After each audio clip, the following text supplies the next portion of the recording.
I still have to get used to this. It's like, you know when you talk to yourself, but you're a conscious person, so you don't talk to yourself out loud, you just talk to yourself in your head.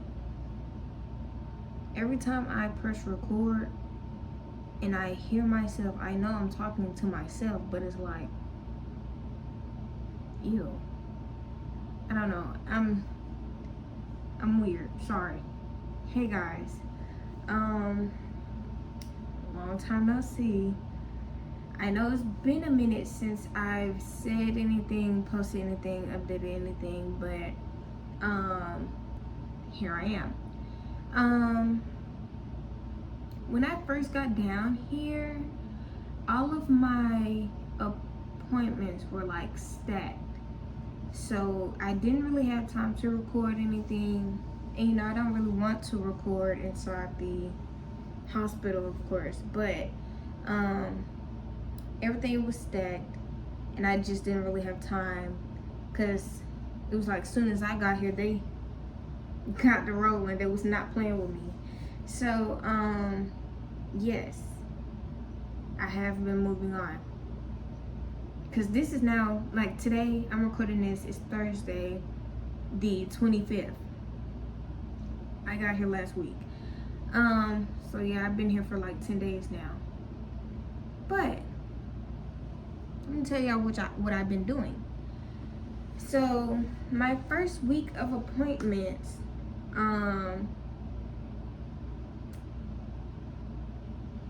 everything that I got done was good. All my results were fine.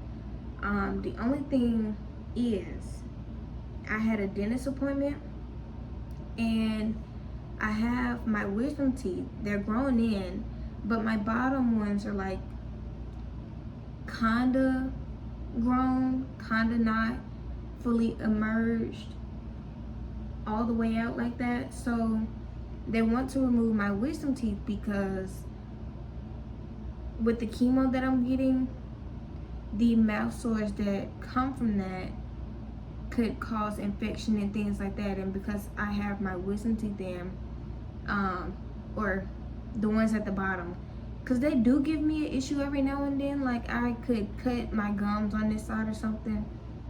It's mainly this side that I have a problem with every now and then, but having that there is going to cause an infection, so they want to remove it so that there's none of that, right?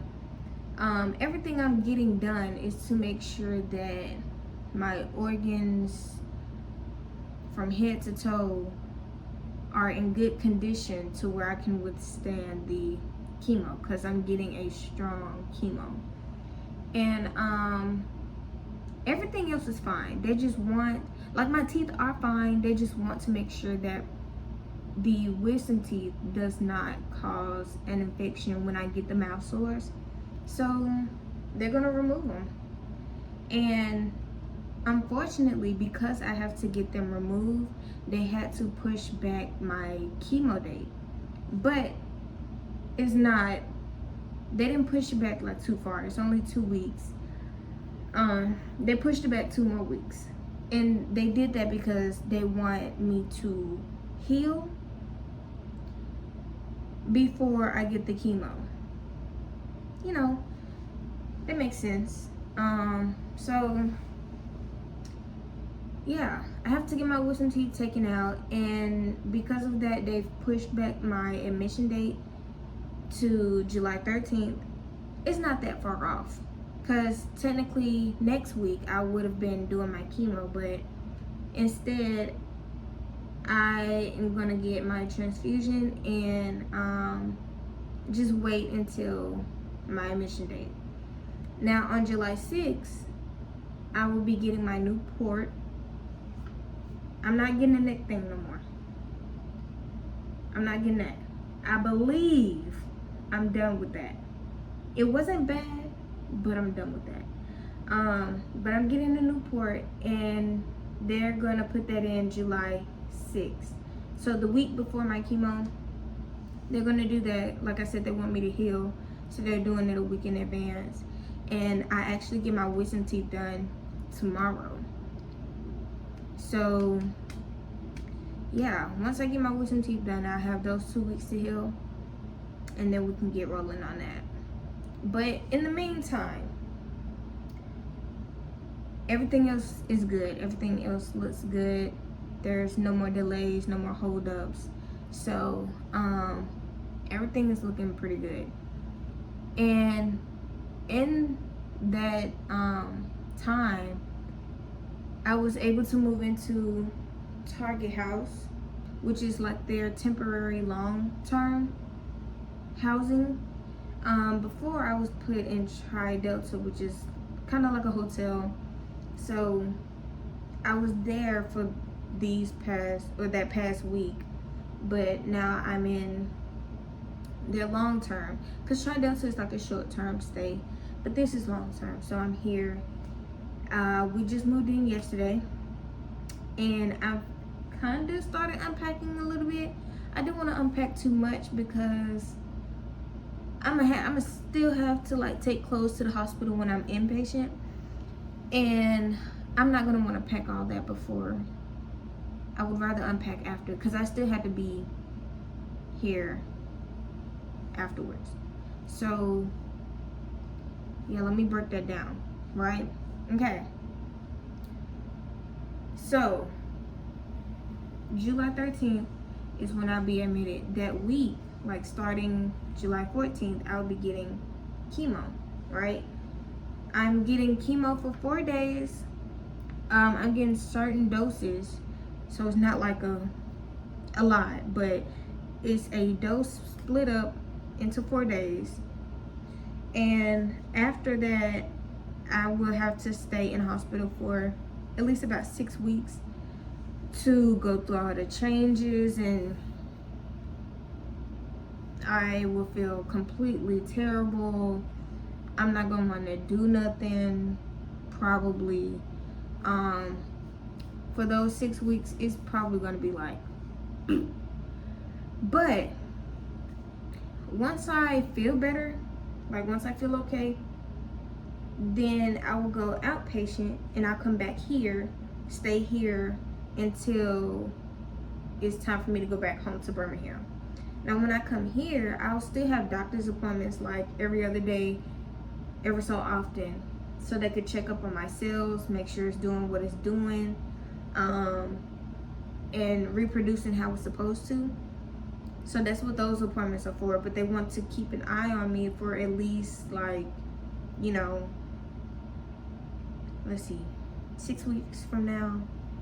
I'll probably come back here around the end of October. The end of August, excuse me. I'll come back around August, September. Yeah, and we'll stay until around October, mid-October, late October, to go home to Birmingham. So that's what the timeline. That's what the timeline is looking like. That's how it's gonna play out.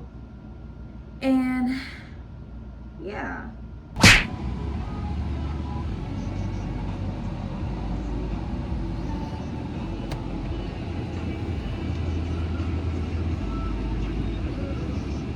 This has been one interesting procedure. Aria went to sleep on anesthesia singing R. Kelly and Ronald Isley. I got the call when she was in recovery. What the hell is going on between the sheets? That's exactly what she was singing. Hey, but wait, let me explain before you start the punch, okay? Okay, and so after recovery, they called me to tell me that she woke up singing. She finished where she left off.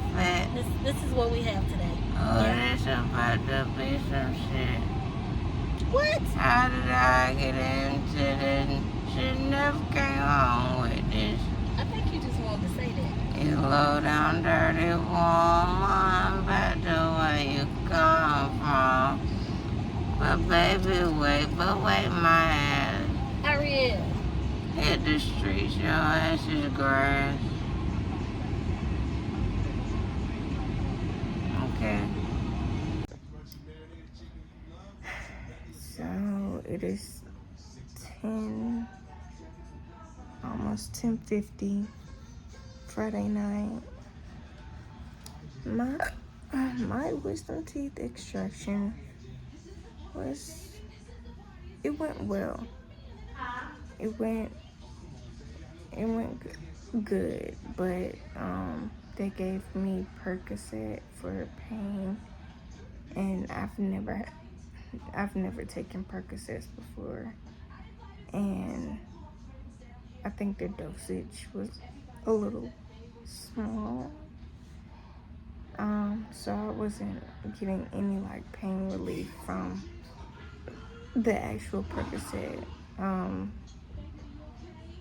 So I had to go to their kind of like their ER and get some IV meds, and they gave me Dilaudid, which worked so much better. Like, my top row was just annoyingly, it wasn't like, it was annoying. It hurt. It was kind of throbbing, and yeah. So I got the hiccups right now, but the Percocets wasn't helping me, so I went to go get IV meds, which helps. And they said that I can up my dosage, take a little more of the Percocet, and if it doesn't help still, then I can go exchange it tomorrow. Only reason they couldn't exchange it now is because they can't give out, they can only give out a certain amount of opiates for a day. So You wanted it in a cup or like in a what I just gave you? we put it in a bowl. So yeah, now that I'm back at Target House, I'm gonna eat some ice cream. Eating has also been hard for me today, because I can't do nothing but drink liquids, and I gotta eat. And I'm taking opiates, so like, it's weird. Yeah. But that's how my extraction went today. And I'll see how I feel tomorrow.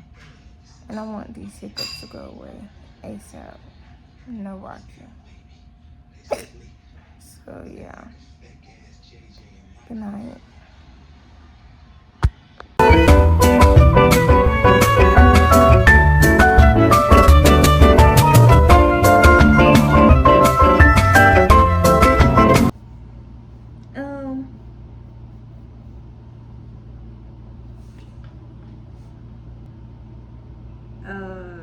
Yeah. So today's July 4th of July. And this week has been a little hectic. It's been a full week since my wisdom teeth extraction, and I would honestly rate my wisdom teeth pain like a 5, 6 out of 10. It wasn't that bad. It was just getting the right pain medicine for it. So yeah, but it wasn't bad, and I feel like I healed pretty quick. Only problem is I feel like I might get a dry socket, because I have mucus like running down all the time, and I usually like suction it down, and suction could cause dry socket because you could dislodge the blood clot, and I'm just so used to like, but that causes suction, so it's like But I don't feel any pain. Like, I'm good now. I can eat now. I had some chicken wings like on day 4, day 5. I don't know, that might be too soon. No, I won't. It was day 5. It was day 5. But still might be a little too soon. But I was hungry. I love noodles, but I was tired of eating noodles. So after that, I had an appointment to yesterday. No, that wasn't yesterday. It was the 2nd. I had an appointment July 2nd to get my blood transfusion, get my apheresis, as I usually do. And this time, I was getting 7 units of blood, and I believe that is the most that I've gotten. I usually always get 6. I've never gotten more than 6. In fact, the last time I only got 5.5. So I didn't even use the full bag last time, but this time I was getting 7. So, you know, when you are doing pheresis, and the pheresis machine, what it's doing is pulling off blood, taking your blood, discarding it, and giving you new blood at the same time. You know, it's taking out your blood, discarding it, and giving you new blood at the same time. So when that's happening, and this machine does it kind of fast, so it's like, and as it's going, your body is trying to replenish all of the blood that you're losing. Even though it's getting more blood, it's just not, you know, keeping up. And what happened was, during my last bag, right at my last bag, I went into hypovolemic shock. But this is not the first time. It's not the first time that I've been into shock before. Usually it just happens afterwards. It usually happens after my pheresis. Like when I'm done, already de-accessed, and I'm up walking or something. Like, that's usually when it hits me, because now I'm overworking my body, but my body is still trying to replenish. But this time, it was during my pheresis. So what happened was, I noticed I started to get like sleepy, and they pre-med me first. They gave me Benadryl. I haven't had Benadryl since children, since I was in peds. I've been in adult care for like almost 2 years now. Never had pre-meds, but like TPA. So if you call that pre-med, I don't know, but I've never had haven't had pre-med like in a while. I don't know if that was a fact. I don't think that was a factor. In fact, it was very helpful towards the end. But during my 7th bag, we had just hooked up the 7th bag. It was just starting to go in, and I started to get really sleepy, and then I get nauseous. As soon as I get nauseous, I already know what's about to follow, because it just happens quickly. Like, as soon as I get nauseous and I feel like I have to throw up, it's over with. So I tell my nurse, hey, we gotta stop this. I'm feeling nauseous. We only had 20 minutes left before I was done. I couldn't even start the bag because my body was like, let's pause. So I tell her, we gotta stop. I feel nauseous. They give me a baggie, I throw up, it's over with. Now I'm dizzy and sweating profusely. So I go limp, and they called the code. That was the first time a code has ever been called on me. My blood pressure dropped to like 60/20, 60/30. It was bad. But y'all, don't be scared. it's not my first rodeo. This is like the 6th time that I've done this. Not a good thing, but it just happens when you are doing pheresis like this. Like, that's just one of the things that happens because your body is trying to keep up with the loss of the blood that you're getting. And you know, sometimes you can prevent it because it's all the volume, it's how fast the machine is taking it off. You could change that, but in adult care, it's just pretty fast. My very first appointment at UAB, it happened to me because I wasn't ready for the change. They don't do pre-med. They don't do a bolus for real. So that was another thing. I was at Children's, I was used to getting pre-med and bolus before and sometimes after. So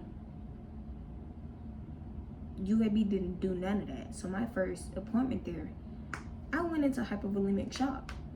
And that's a funny story too, because what happened was, like I said, I've always passed out after my pheresis. I got done and I went to go get some food. If you know how UAB is set up, food court like Subway and Chick-fil-A, I was getting Subway, but I also had a appointment at the clinic, at the sickle cell clinic. Now the pheresis room is 2 buildings away from the clinic. So I get done with my pheresis, I go get my food in the same building, have to walk over almost 3 buildings over, 2 buildings over.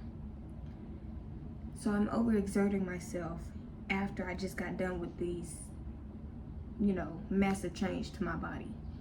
I get to the clinic, but I realize, I'm like, dang, I ain't got nothing to drink. So there's a vending machine just down the hall, nothing crazy. I'm like, I can make it. I get up, I'm like, oof. I feel it, but I don't feel nauseous, I just feel it. I feel dizzy. I literally get to the machine. I can't even pay, and I can't even get what I want because everything's gonna turn white. It was crazy. So I get to the machine, my eyes are getting glossy. Everything is like the light just got 10 times brighter. Everything's white. I turn back in the direction where the clinic at, and I fight my way to the chairs. If you know that area, it's chairs and just people sitting there. They see me walking, they're like, ma'am, you okay? I can't even respond. I gotta get back. I gotta get back to the clinic. So I make it to the chair, plop down. People at the desk, Miss McFarland, you okay? I'm like, yeah, I just need a minute. Mind you, I'm halfway conscious right now. Like I'm okay. I'm alright. They get a wheelchair, they wheel me to the back, they get me in the room, and I'm hot, sweating, dizzy. I did feel nauseous, but I didn't throw up because I had none on my tummy. But I didn't throw up, but I'm feeling all the signs, right? And I'm halfway conscious, and I hear somebody say, maybe we'll take her to the ER and get her checked there. I said, no, I just need a minute. We don't need to go to the ER. We don't need to go. We don't need that. Because if you know UAB ER, no. I'm okay. I just need, give me 10. Give me 10, okay? I'm cool. And yeah, so they ended up hooking me back up to some fluids and sat me down for a little bit, and I ate.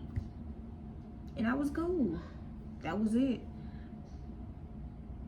I just pass out sometimes, y'all. It's okay. Like, it's not normal. You know, you this close to dying. But I'm okay.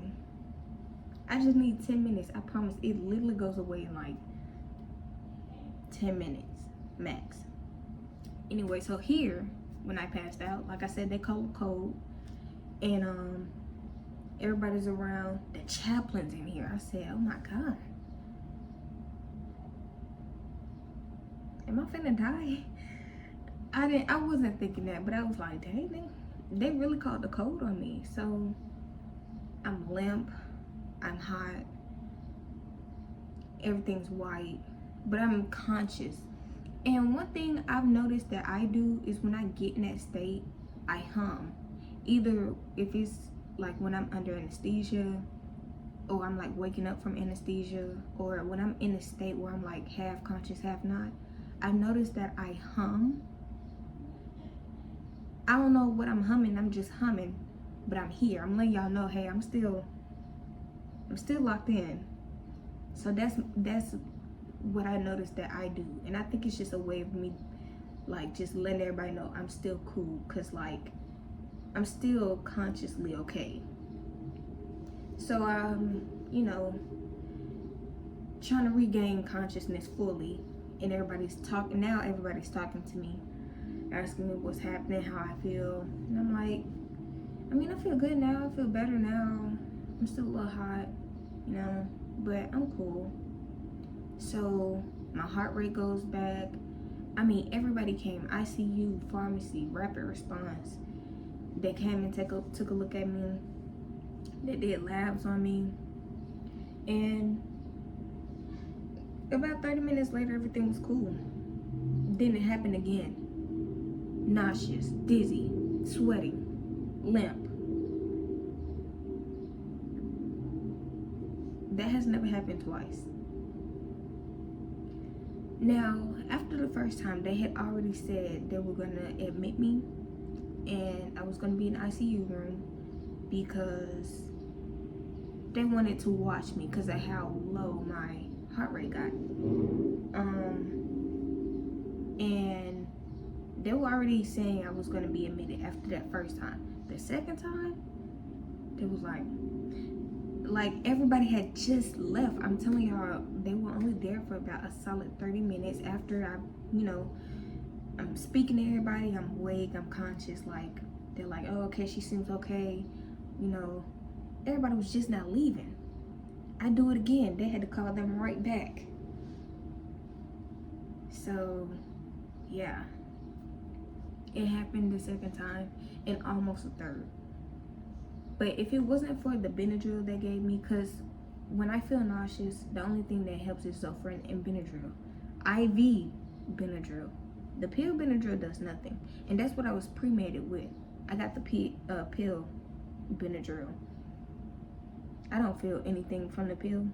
But that IV, out like that. So as soon as I threw up the first time I passed out, they gave me Benadryl for the nausea, because I was already saying I'm nauseous, and then by that point I had already, because it happened so fast, like it's like a wave. It's just once you feel that first, it's over with. So they gave me Benadryl. So the second time it happened, I was still nauseous, but it didn't last long, and I wasn't throwing up this time, but the Benadryl helped. Yeah. So then I was later wheeled, moved to ICU, and yeah, I spent the night in ICU. I'm really up here giving these people a run for their money. Every time I come here or something, my very first trip here, I was admitted after my bone marrow biopsy. I was on the heme floor that time, hematology floor. Second time was in February, having a crisis. I'm on BMT floor. Now this time, I'm on the ICU. I done been all over this place. I done met a bunch of people. I done made friends because I'm always doing something. My bad. I ain't mean to scare y'all, you know. I'm cool though. And I just feel so bad for the donor team. The donor team are the people who do my phoresis. They're the only people who know how to access my port because St. Jude's don't have this port. They don't use this port. So I literally had to teach them how to access it. And we've gotten so close just from that. And I feel bad that I scared them like that because those are like my favorite people here. And I gave them a run for their money. I had them staying overtime. Love y'all though, but I'm so sorry. I'm so sorry. I'm good now though, as you can see. Yeah, it don't last that long, but so they admitted me to the ICU. They kept me overnight, making sure my blood pressure went back up. Honestly, for a while, it was still pretty low. Like, it was slowly climbing. It was at 70, 80, 90. Then it got to a point where it was stable at like 110 and all that. Because that's usually where my blood pressure stays at. I don't have hypertension, so yeah. Then I was able to go home. I went home. I actually got home or got discharged, yesterday? Yeah. So yeah, this was an eventful weekend, or an eventful week. And then on top of that, I have to go back Monday for surgery to get my new port because that will be July 6th. And yeah, so that's another reason why they admitted me, just to make sure nothing else pops up before I go under anesthesia again. So I'm cleared to move on. I just can't do nothing else funny. So yeah, that's the update on this week's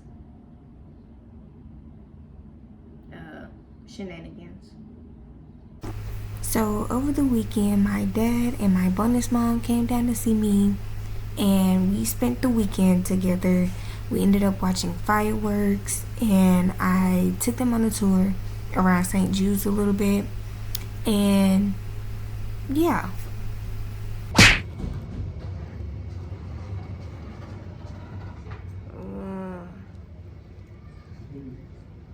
It's anesthesia, something serious. That's why I won't let you how it is. Because you probably have less than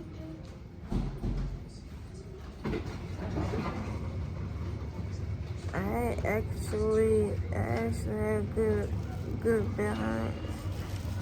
Huh? I actually have a good balance. You, your phone, how it is. Oh, barely even with my phone. LOL.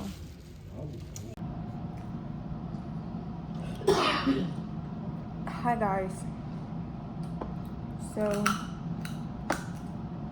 I just got my new port. You can't see the whole thing, but this is my new port, and I'm having seafood to celebrate because I did such a good job. And now that I got my port, there's nothing else to do but wait until I get admitted. Next week is chemo week, and everything's on and popping. Ain't that right, Mom? Correct. Correct! Correct. Said it so. Okay. So yeah, we're just enjoying a little seafood boil. I'm still a little geek. Not sure if this is gonna make it better or worse though, but